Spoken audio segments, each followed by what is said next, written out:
Bawak wartawab shalanawa. Wakwartawab Shalanawa, Abayahawa shabasamayam. Abayahawa Shabashamayam, Salaka lanawa. Salakalanawa, Ail kataa yanawa. Al Katayanawa, Watawadalak ail damak. Watawadalak Al Damak, Sa satap at kataa yanawa. sa Tapat Katayanawa, Kalhalal hawadla abayahawa alayam. Alhalal Hawadla, Abayahawa Lahayam, Basa masyayak tihawa shay. Bahasya Masyayak Yawashay, Basam raw kakadas. Bahasyam Raw Kakadas, Yaman. Yaman. Okay. Palakpak. Praise. Okay. Okay, dito na tayo sa chapter 12 1 to 15. ng first book of Maccabees. Verse 1 to 53 only. Okay. Basa. Ang unang aklat ni Makabeo, Kabanata 12, verse 1 to 53. Nang makita ni Jonathan na ang mga nagaganap ay nakakabuti sa kanya, pumili siya ng mga sugo at ipinadala sa Roma upang pagtibayin at sariwain ang pakikipagkaibigan sa mga taga roon. Nagpadala rin siya ng mga liham na may gayong pahayag sa mga taga-Esparta at sa iba pang lugar. Ang mga sugo ay nagtungo sa Roma at tinanggap sa bulwagan ng Senado. Sinabi nilang sila isinugo ng pinakapunong saserdote na si Jonathan at ng bansang Hudyo upang sariwain ang dating pakikipagkaibigan at pakikipag-isa sa Roma. Ang kamalian ni Judas Maccabeo ay ginawa din ni Jonathan. Parang sariwain yung Ginaya lang. ginaya, sariwain yung kanilang pakipagkaibigan sa Roma, sanhi nga namatay si Judas Maccabeo. Ngayon, ito rin, itong chapter na nito, madadali siya, Jonathan. si Jonathan. Pero sa sunod chapter na siya doon mamatay. Dito, akala ng mga Hebrew Israelite, pinatay na si Jonathan. Pero hindi, ginawa lang bihag. Sa sunod chapter, sa 13, tigok na siya. Kasi ayaw talaga ni Abba Yahawa na ang kanyang mga binhi, ang kanyang mga lahi, ang kanyang bansa na pinili, awit nga natin, ako'y pinili mo, inibig mo, ngayon ako'y nagkulang sa'yo. O yan. Pag awitin yan, talagang kusang lumalabas ang luha ko eh. Kasi pinili pero kung once pumalpak ka, masave naman, napunta maglangit si Jonathan at si Judas Maccabeo. Kaya lang, mapaaga siya mo-graduate sa planet Earth. Kasi compromising walang tiwala kay Abba Yahawa sa power na mag-protect sa kanila, doon nagtitiwala sa Roma.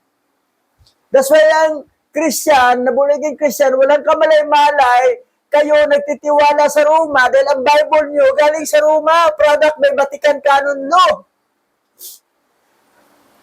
Ginawa ni King James, ginawa ni William Tyndale, ginawa. Pero ang nagpa-finalize doon, nag-canonize sa Vatican Canon Law. Doon, kompletong dinoktor.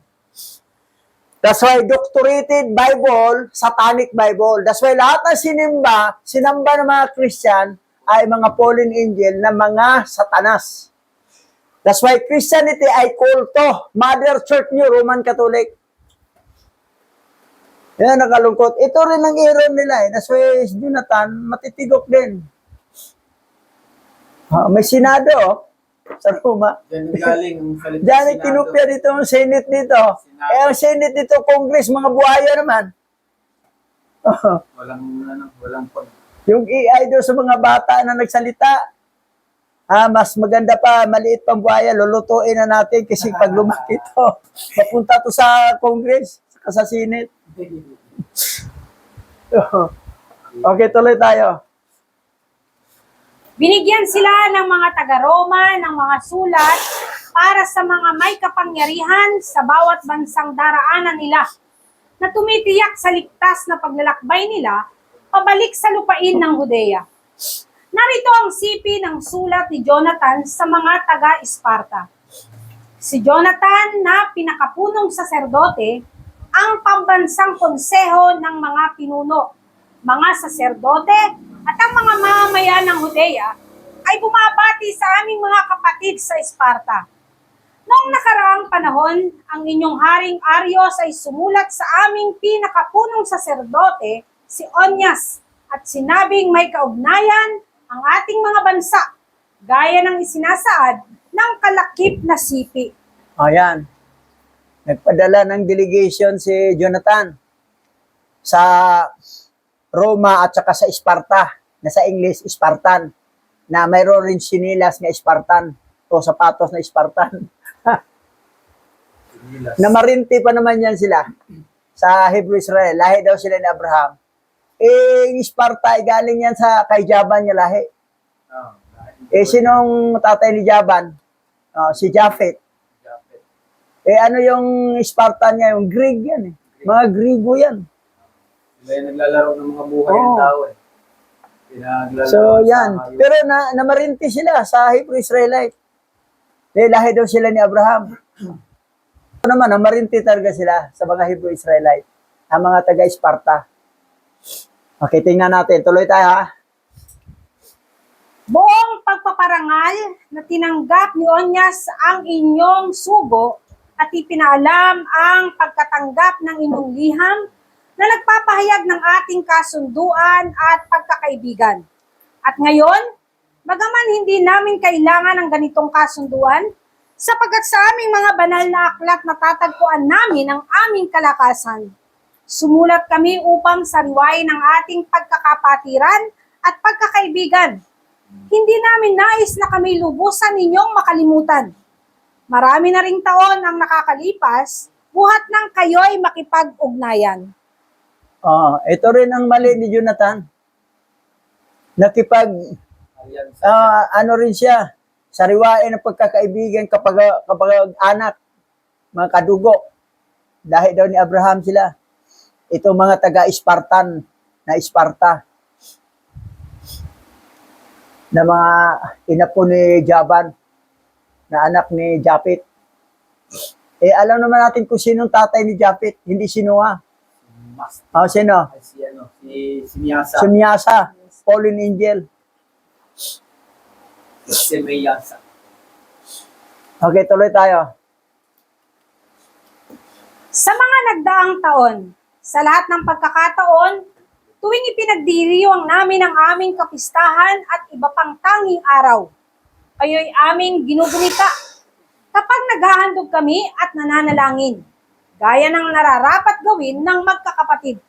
Ikinagagalak din namin kayo'y napatanyag, ngunit sunod-sunod ang aming pakikipagdigma, sapagkat palagi kaming sinasalakay ng mga bansa sa paligid.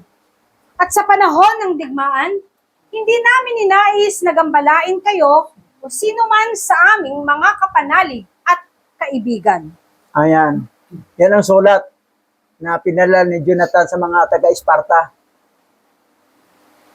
So, kasi ang Israel talaga, kahit mga katabi-katabing mga bansa, ginigira talaga para bang galit talaga ang mga hintil sa sa Hebrew Israelite. That's why yung na-scattered sila noong 721 BC, napupunta sa ang tribe of Manasseh doon, napunta rito, ng tribo nila, Maranao na. Itong lolo ko, Maranao. Manasseh yun original. Tapos ang iba naman, may Ilocano, Ilocano na, pero Manasseh din yun. Bicol.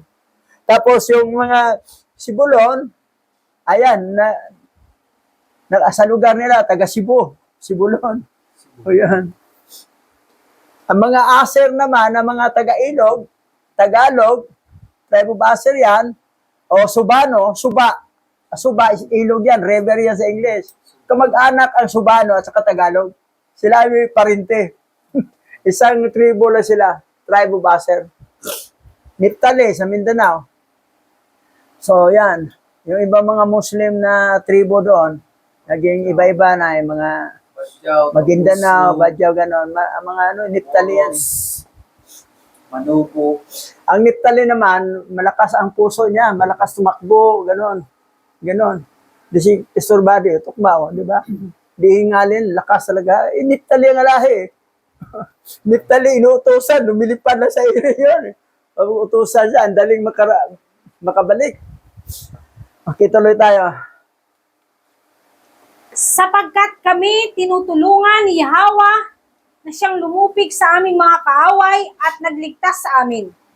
Ngayon, sinugo namin si Numenyo na anak ni Antioco at ni Antipater na anak ni Jason upang sariwain ang tali ng pakikipagkaibigan at pakikipagkaisa sa mga taga-Roma.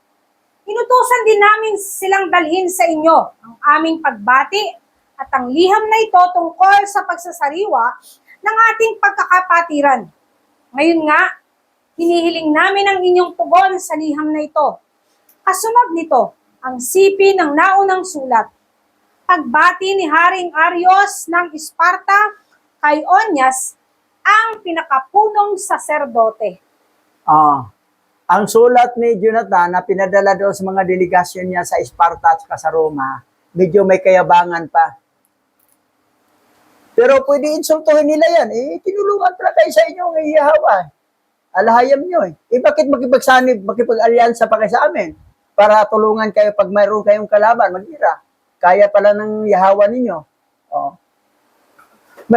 May kunting kayabangan, tas Jonathan Medyo, pinagyabang niya si Yahweh. Pag pinagyabang niya, huwag na siya makipag-alyansa kahit kanino. Bakit doon sa Roma pa? Sa Esparta, yung Greek. Kaaway pa nila. Oo. Lumala- So, kaya- yan ang error nila Sa last chapter naman dito, hanggang chapter 16. Anong nangyari? Si Simon naman ang tigok. Manugang lang nakapatay sa kanya. The same error pa rin. Okay, tuloy tayo. Natagpuan namin ang isang kasulatan tungkol sa mga taga-Esparta at mga Hudyo. Ito'y nagsasaad na may kaugnayan tayo ng ating bansa ay kapwa nagbuhat kay Abraham. Ngayong natuklasan namin ito, mangyaring magpadala kayo sa amin ng ulat tungkol sa inyong katayuan. Bilang tugon, padadalhan namin kayo ng isang liham na nagsasaad na kami ay nakahandang magbahagi ng aming ari-arian, pati mga kawan, kung gayon din ang gagawin ninyo. Binigyan na namin ng utos ang aming mga sugo para magulat sa inyo nang naaayon sa mga bagay na ito. Pero si Jonathan, nagpadala ng delegasyon. Ngayon ang nangyari naman, itong mga taga-Esparta na marinti. Di ba? Kita mo? Lahi daw sila ni Abraham. Ang Esparta, lahi ni Jaban yan. Si Jaban, anak ni Japet. Kaninong lahi? Kay Japet. Si Abraham ay lahi ni Shem. Mga Shemite yan, lahi ni Shem. Tapos, ito namang taga-Esparta, lahi naman yan ni Japet. Mga Japetites yan. Ito namang Israel naman, ito namang sila okay lang, nakipag-ride on lang rin para lang mayroon silang mga kalyansa. Para sakali pag magkagira-gira, tulungan sila. Pag nangyari, wala naman tumulong sa kanila. Wala. Hanggang namatay sa ang nakatulong talaga si Yahweh lang talaga. Yan ang mga ginagawa ng double kara Punta simba tayo doon para makatulong yun. Bibigyan tayo ng grocery, bigas. Hindi ka maniwala nga si Yahweh kaya ka-supplyan sa mga pangailangan mo. Basta wag ka lang batugan. Nangyari, iyak-iyak, nasa bagkita lang doon sila natulog. Kalat ang kanilang mga gamit. Pinala siya sa asawa ni Eddie Boy. Paano kasi double kara, batugan pa at mayabang pa? Yan ang nangyari. Kasi, ewan ko, mabago ba yung ugali na yan? May kayabangan talaga. Tapos may double kara pa. Pagkatapos, batugan pa. Makipag-alyansya sa mga lahi ng mga fallen angel.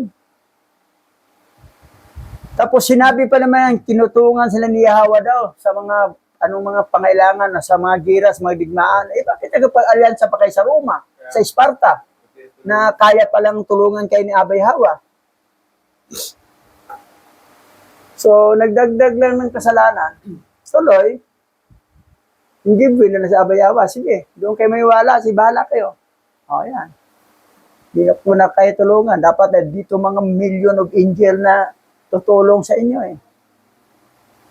Ngayon, ang angel naman na araw ngayon, bumaba sa chariot, nasakyan, bumaba, naglakad. Ngayon, ang umiinit. Grabe init to. Instead na nakasakay sa chariot of fire, matatakpan sila sa chariot, hindi ganong mainit ang earth.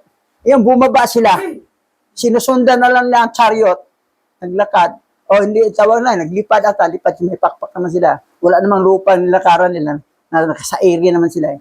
Pero sunod doon, napalapit sila sa earth. That's why ito, subang init. Oh, grabe.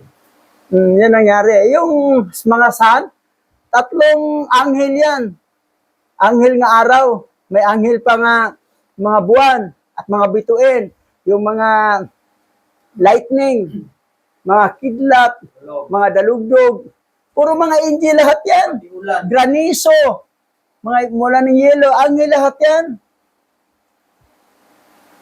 So, pero ang mga anghel naman, pasaway, binabago, bago-bago nila ang nyumon. Oo, hindi na magpermanente ang nyumon, bago-baguhin nila. That's why na sa galit ni Abay Hawa, kinulong nila ibang mga anghel, 10 years sinulong. Para mga batang. Oo, sabi nga ni Abay Hawa, mabuti pa kayo, may kapayapaan kayo. Ako, wala akong kapayapaan. Kasi, pasaway itong mga anghel, plus dito pa sa baba, na mga sa earth na mga pasaway, ng mga anak ng fallen angel, pati yung mga binhi niya, pasaway pa rin. Kaya nadadala na. So, yan ang nangyari. Saan natin malaman? Sa original ancient scripture. Holy. Especially doon sa Second Book of Enoch. Anak. Okay, tuloy tayo. Nalaman ni Jonathan na nagbalik ang mga pinuno ni Demetrio upang sumalakay. At higit na marami ang kanilang kawal kaysa dati. Hindi niya nais na bigyan sila ng pagkakataong makapasok sa kanyang lupain. Kaya't lumabas siya sa Jerusalem at sinalubong sila sa Hamat. Nagsugo siya ng ilang tauhan upang manmanan ang kampo ng kaaway. Iniulap nila sa kanya na nagbabalak sumalakay kinagabihan ang mga kaaway. Oh, yan. Ito, Demetrio. Greek yan, Demetrio. Roma yan. So, ngayon, si Jonathan naghanda. Nasaan yung mga alyansya niya? Wala. Na siya lang pala ang naghanda. Okay, tuloy tayo. Paglubog ng araw, pinahanda ni Jonathan ang lahat ng kawal at ang kanilang mga sandata para sa biglaang pagsalakay anumang oras ng gabi. Naglagay rin siya ng mga bantay sa palibot ng kampo. Nang malaman ng mga kalaban na handang makipaglaban si Jonathan, natakot sila at tumakas.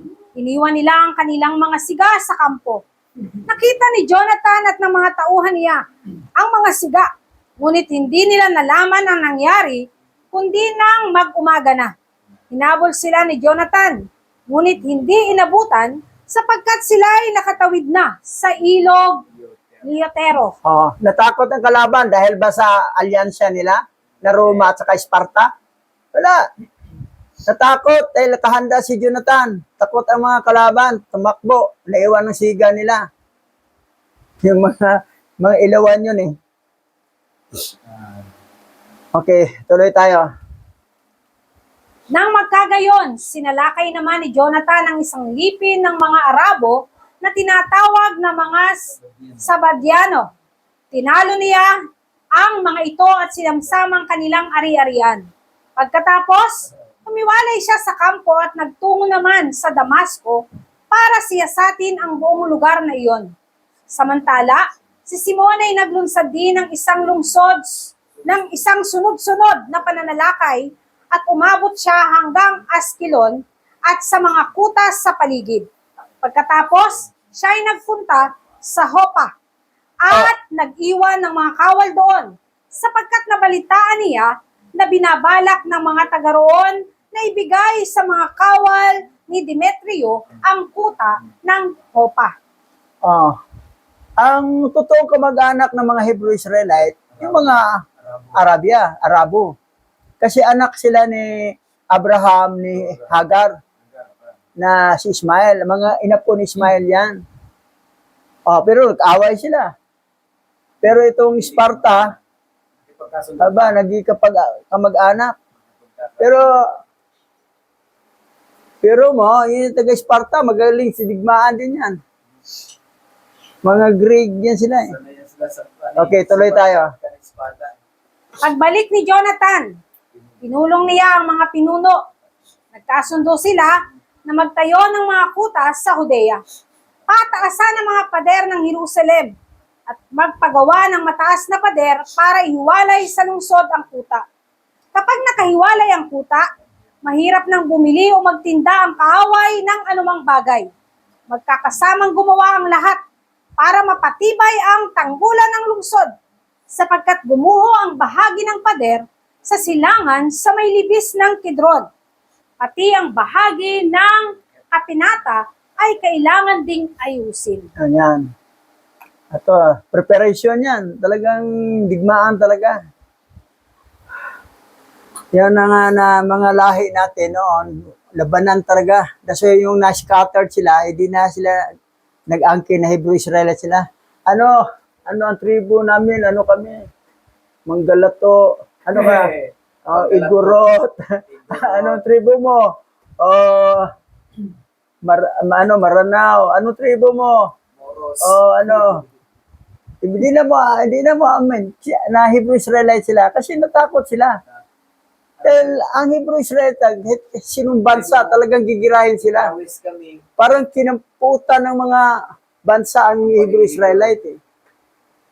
Yan ang nangyari. Nagtago. Ngayon, bandang huli, nalalaman na, Hebrew Israelite parang lain natin eh. O si Pastor Richard, mga Sibulon pala yan, tribe of Sibulon, sa Cebu. Magaling mangisda yan. Kaya lang, minsan lulukuhin lang sa amo niya. Tested. Ganon. Ito naman si Pastor Buddy, abang bilis tumatakbo, hindi mapapagod. Ganon. Pero, ang tribo, pagdating dito, nag-iba ng tribo. Ayaw na kami ni Hebrew Israelite sila kasi takot nga. Kasi mula pa noon, talagang gigirahin talaga sila. Yan na nga si Jonathan, si Judas Maccabeo, nakipag-alyansya na lang sa Hindi naman natutuwa si Aba Yahweh sa kanila. Yun na sanay sila namatay, tuloy sila. Okay, tuloy tayo. Muli ring itinayo ni Simon ang bayan ng Adida sa paanan ng bundok. Nilagyan niya ito ng kuta at ng mga pintuang may tarangka. Binalak ni Trefo na maging magsiklaban kay Haring Antioco upang siya ang maging hari ng Asya. Ngunit natakot siya na baka hindi pumayag si Jonathan at siya'y digmain para hadlangan ang kanyang balak. Kaya pinahanda ni Trefo ang kanyang hukbo at nagtungo sa Betsan sa pag-asang mabibihag si Jonathan at maipapapatay. Ngunit nagpunta rin si Jonathan sa Betsan na may kasamang 40,000 piling kawal. Alam mo, ito si Trefo, pinuntahan niya ito si Antioco kasi ito Antioco na ito, anak ito ni Cleopatra at sa kanya si Alejandro. Ayos, alam mo. Si Alejandro, naging manugang ni Antioco. yung hari sa Egypt na Ptolemy. Anak ni Ptolemy si Cleopatra. Ngayon na nangyari, ito naman, gustong angkinin naman ni Ptolemy ang kaharian ng Asya, pati ang Syria. Tinaksilan niya yung manugang niya. Doon siya nagpagsanib itong kay Demetrio. At kinuha si Cleopatra, binigay doon kay Demetrio. Ngayon, si Alejandro at saka si Cleopatra, may anak sila, ito si Antioco. Tinago ito sa Saudi Arabia to eh. At pag kinuha ni Trefo. para maging hari, na batang hari. Ngayon, ito, traitor dito, gusto niyang naghimagsik siya laban sa Haring Tripo. Antioco. Oh, Antioco, para maghari siya sa Asia. Kasi natakot na siya kasi si Antioco at saka Jonathan, sila magkasanib. Baka hadlangan daw ni, ito yung nagbalak si Tripo na patayin to. Taksilan talaga. Tuloy. Nang makita ni Trefo ang napakaraming kawal na kasama ni Jonathan, natakot siyang gumawa ng anuman. Kaya tinanggap niya at pinarangalan si Jonathan.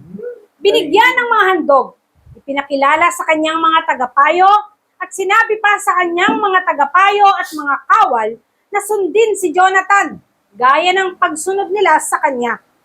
Tinanong niya si Jonathan, bakit mo pinahanda ang napakaraming kawal?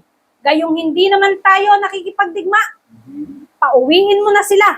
Pumili ka na lamang ng ilan para makasama mo at samahan ninyo ako sa Tolimaida. Ibibigay ko sa iyo ang lungsod na iyon, pati na ang mga kuta, mga hukbo, at lahat ng pinuno roon. Pagkatapos ako'y aalis na. Iyan nga ang dahilan kaya ako narito. Ano yan? Trap yun. Litag yan ni Tripo kay Jonathan. Naghanda si Jonathan ng 40,000 na kawal eh. Sabi niya, dami naman. Hindi naman gira din total dito. Pauwiin na sila. Mag-iwan ka na. Iiwan na si Jonathan ng 3,000. Tapos yung pumunta sila sa Tolimaida, 1,000 lang dala. Iniwan yung 2,000. Tapos pinaral sa kunwari. Sabi pa na, sige, kung sinunod ko si Jonathan, sundin din niyo. Sabi sa mga tauhan niya, mga leader niya. Ito si Jonathan, nalinglang din. Sa ano pa, na-scam. Scammer to si si Tripo eh. Kaya napahintulutan na ganon. Kasi nakipag-alyansa kasi siya. Binuhay niya alyansyahan ni panahon pa ni Judas Maccabeo at binuhay ni Jonathan. At saka yung doon sa Sparta. Yun ang hindi natutuwa, hindi nalulugod si Abayawa. Dito, sa sunod chapter, tigok na talaga si Jonathan. Ito, makulong siya, maano siya, parang makaptive siya. Kaya tuloy tayo. Naniwala naman si Jonathan at sinunod ang kanyang payo. Pinauwi nga niya sa Judea ang kanyang mga kawal. Nagtira lamang siya ng 3,000 para makasama niya. Ngunit iniwan ang 2,000 rito sa Galilea. Kaya 1,000 lamang ang talagang sumama sa kanya sa paglalakbay. Ngunit na makapasok sa Tolimaida si Jonathan, isinara ng mga tao ang lahat ng pintuan. Dinakip siya at pinatay ang lahat niyang kasama. Nagpadala si Trefo ng mga sundalo at mga mangangabayo sa Galilea at sa libis ng Jezreel upang patayin ang iba pang mga kawal ni Jonathan doon. Ayan. Ayan, dali si Jonathan. Nalinglang siya sa panlilinglang ni Tripo. Ito si Tripo, taksel talaga. Mismo nga ang amo niyang hari. Na siya nga nag-declare na maging hari itong batang Antioco, na anak ni Cleopatra at saka ni Alejandro. Kalimot na tayo dito. Yan. Mga pangalan, mahirap. Alejandro at saka ni Cleopatra, ito si Antioco. Siya ang nag-declare na hari para matanggal itong Demetrio. Mga lahi ng Espanya yan, Oo. Alejandro. Ngayon, ito si Tripo naman, ang ambisyon din. So, ganyan lukuhan talaga. Tiwala si Jonathan. Jonathan. Grabe. Walang isang salita, kaawa yan eh. Tuloy. Ngunit nalaman ng hukbong Hudyo na nabihag at napatay si Jonathan kasama ng mga kawal niya. Kaya nag-usap-usap sila at tumandang makipagdigma. Nang makita ng dumarating na hukbo ng kalaban na handang mamatay sa pakikipaglaban ng mga Hudyo, sila'y nagbalik. Sa gayon, ligtas na nakabalik sa Judea ang mga kawal na Hudyo. Ngunit takot na takot sila. Nagdalamhati ang buong bansa. sa pag-aakalang pinatay si Jonathan at ang lahat ng tauhan niya. Tinangka ng mga bansa sa paligid na siya'y puksain. Sa akala nila, wala nang pinuno o kapanalig ang mga Hudyo at iyon na ang angkop na panahon upang lipulin sila at wakasan ang kanilang kasaysayan. Akala nila napatay si Jonathan, binihag lang. Ang napatay, yung kasama 1,000 ni Jonathan. Yan ang pinatay. Si Jonathan iniwan bihag. Sa sunod chapter na doon na mapatay si Jonathan. Grabe na. Oo. Kasi pinirahan pa muna eh. Nagsulat pa si Tripo doon kay Simon na magpadala ng para tubusin si Jonathan. Padala rin mga pera, mga ginto, pilak. Tapos yung naibigay na, hindi naman totoong binigay. Pinatay pa si Jonathan. Hiniyan pa ng ransom. Oo. Kidnap po ransom yan eh. Parang si Braganza. Kidnap po ransom. Nangingidnap ng mga mga Chinese national dito sa ating bansa. Parang yan ang ugali ni Tripo. Ngayon, sa next chapter, patay na si Jonathan. Ang pinaka-cause ka talagang kasalanan ni Jonathan dahil nakipagsanib siya. Nakipag-alyansya siya, parang binuhay niyang alyansyahan sa mga taga-Roma at sa mga taga-Esparta. So, the same mga kasalanan na ginawa ni Judas Maccabeo at ginawa ni Jonathan. So, kabayanihan pa rin yung gawa nila. Kaya lang, may mga error. Sa ating buhay, ingat talaga tayo eh. Dahil, marahil mahal natin iya, bayawa. Naglilingkod tayo. Pero ang problema kasi, makipag-compromise pa tayo sa mga Christian na nagsamba ng fallen angel. Dahil pag pumunta ka roon, magtugtog ka ng keyboard, bibigyan ka ng pera 300. Punta ka roon, ka Pastor Sangko, na mild stroke si Pastor Sangko, ay bibigyan ka ng grocery ng bigas at saka mga dilata. Pinagpalit lang. Pinagpalit ng ang panampalataya mo kay Abayawa, pinagpalit mo. Eh, ang pagpunta mo doon, na sinamba doon, hindi na fallen angel na yun. Matutuwa kasi Abay Hawa sa'yo. Yan ang ingatan natin kasi minsan trap. Ngayon, gitrap siya ni Tripo. Gi-scam siya. Na yung itong Tulumayda, sa'yo na to. Ngayon, pagkatapos alis na kami. Yun pala, pagpasok doon, sinira na pituan yan. Tiguki na pala silang Jonathan. Mabuti si Jonathan, naisip ni Tripo, hindi ko man ito patayin. Mga tao lang yan. Kasi pakinabangan ko pa ito, ipapatubos ko ito kay Simon, na kapatid niya. Pag magbigay na si Simon, patayin ko na si Jonathan. Oh, grabe to. Mismong amo nga niya, si Antioco, na anak ni Cleopatra at saka ni Oh, grabe. Gusto magawa ng Ang saksak ng talaga to Tripo. Lahi ng anghel kasi yan sila eh. Taksil. Lahi ng anghel. Eh naman yan, hintil naman yun eh. May taksil ng mga Hudyo eh. Mga Hebrew Israel na taksil. Eh ito pa, hintil, lalo na.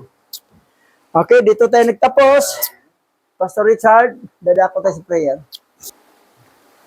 Yan pala yung dahilan kung bakit ang aklat ni Maccabeo ayaw ipabasa ng ibang mga sekta, lalo na ang Roman Catholic. Dahil malalaman natin na mayroong malaking papel ang Roma sa pagbagsak ng Israel, ng mga Hudyo.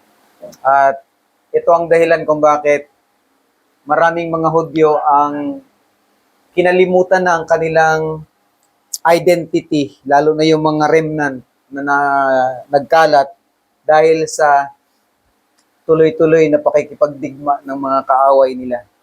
So tayo pong lahat ay patuloy na manalangin. O aming Abayahawa, sa mga araw na ito, muli po naming pinararangal o pinararangalan ng iyong pangalan. At sa lahat ng oras, nais po namin na kayo po ay mabigyang kaluguran sa buhay namin. Makilala ka ng mga remnant Katulad namin ay na naligaw, nabulag sa maling pananampalataya. Alam namin noon na yung aming nakilala ay kayo. Ngunit napatunayan namin na hindi ikaw ang sinasamba ng mga relihiyong aming sinaniban o aming sinamahan noon. Ikaw na Yahweh Alahayam na hindi mababasa sa Bibliang 66 na dinoktor na galing sa Vatican Canon Law ay iba. Tunay na nag-iisa ka lamang at mababasa ang pangalan mo sa original ancient paleo, the Holy Scripture na hindi dinoktor ng Vatican Canon Law. Aming alahayam, kumilos po kayo at patuloy niyong lingapin ang mga natitirang lipi ng Israel na nagkalat sa 4 na sulok ng lupa. Ang aming hiling, buksan niyo ang pag-unawa nila, ang diwa ng kalooban nila upang makilala kayong muli sa pamamagitan ng kapangyarihan ng banal na raw kakadas. At patuloy mong ibalik ang iyong karangalan sa buhay nila. Ang kanilang mga puso at isipan na nadala sa panlilinlang ng kaaway ay inyong patuloy na lingapin at makilala kang muli ng mga anak ni Israel sa lahat ng bagay o aming Yahweh. At sa mga araw na ito, ang pagsasaayos ng iyong mga kasulatan na sa pangunguna ni Bishop ay magkaroon ng kaganapan at ni Prince James sa lahat ng uri ng mga salita mo na aming iaayos. Nawa ang iyong basbas at pagpapala ay dumating. Mangyari ang iyong kalooban ay maganap sa aming grupo at patuloy na mahiyag sa mga araw na ito ang iyong nag-iisang banal na pangalan. At muli ay ito'y maparangalan ng lahat ng bibig ng mga inapo ni Israel. O Yahweh na aming alahayam, sambahin ka mula sa mga panahon na ikaw ay aming makilala hanggang sa iyong muling pagbabalik. Sambahin ka sa pamamagitan ng kapangyarihan ng banal na kakadas sa pangalang banal ni Mashiach Yahweh Shai. Yaman.